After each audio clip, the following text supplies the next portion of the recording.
కానీ సాతాను వరకు వచ్చేసరికి దేవుడితో సహవాసం లేనందువల్ల ఏమైపోయింది? ఓడిపోయారు. కాబట్టి ప్రియమైన దేవుని సంగమా, మనము జయించే వాళ్ళంగా ఉండాలంటే, ఒంటరిగా ఉన్నప్పుడు నీవు శోధన జయించేదానిగా ఉండాలంటే, నువ్వు ఒంటరిగా ఉన్నప్పుడు సమస్యలను అధిగమించాలంటే, మరి నీకున్న సమస్యలను బట్టి లేకపోతే దేనిని గురించి నువ్వు కృంగదీయాల్సిన అవసరం అక్కడ లేదు.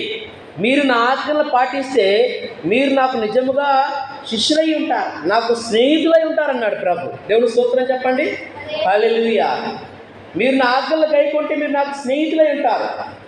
మరి ఆయన గురువు గారు, మరి మనం ఆయనకి స్నేహితులు అయినప్పుడు ప్రభు ఎంతగా సహాయం చేస్తాడు? తన బిడ్డలు వదిలిపెట్టాడా? వదిలిపెట్టాడు. సో కాబట్టి ఒంటరిగా ఉన్నప్పుడు నువ్వేం నేర్చుకోవాలంటే, దేవుని వైపు చూడాలి, యేసు వైపు చూడాలి, దేవునితో సహవాసం కలిగి ఉండాలి, దేవుని యొక్క వాక్యాన్ని ధ్యానించాలి. దేవుడి యొక్క వాక్యంలోనే సాతాను ప్రభుని అడిగిన ప్రశ్న ఏమన్నదో తెలుసా? అక్కడ ఏమన్నది?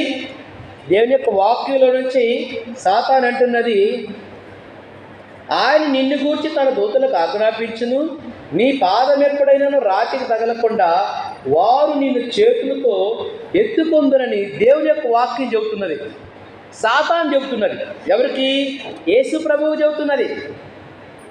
మరి నీవు దేవుని కుమారుడు కదా, దేవుని నమ్ముకున్న బిడ్డవు కదా, మరి ఆ యొక్క దేవాలయ శాఖ నుంచి కిందకు దూకు, కొంచెం కూడా దెబ్బ తగలకుండా వెంటనే దేవుడు ఏం చేస్తాడు? తన దూతల్ని పంపిస్తాడు. మరి నిన్ను కాపాడుతాడు కదా, అది వాక్యంలో ఉన్నదిగా. మరి ఆ పని చేయి నువ్వు అంటుంది సాతాను. ఎవరిని అంటున్నది? ఎవరిని?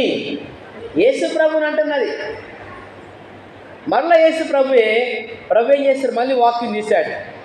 మళ్ళీ వాక్యం చూసి ఏమంటున్నాడు? ప్రభు అయిన నీ దేవుని నువ్వు శోధించవలదు. దేవుని స్తోత్రాలు తెలియజేద్దాం. హల్లెలూయా. నీ దేవుని శోధించకూడదు. తెలిసి నువ్వు తప్పు చేయకూడదు. కాబట్టి ప్రియమైన దేవుని సంగమా, ఒంటరిగా ఉన్నప్పుడు మనం చాలా జాగ్రత్తగా ఉండాలి. నువ్వు ఒంటరితనంలో ఉన్నప్పుడు సాతాను కాచుకొని ఉంటుంది.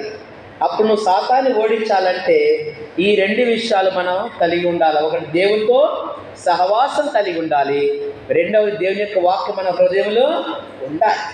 ఈ రెండు ఉన్నప్పుడు మనం సాతాన్ని జయిస్తాం. కానీ అవ్వమ్మ జయించిందా? జయించలేదు, ఓడిపోయింది. చూసారా?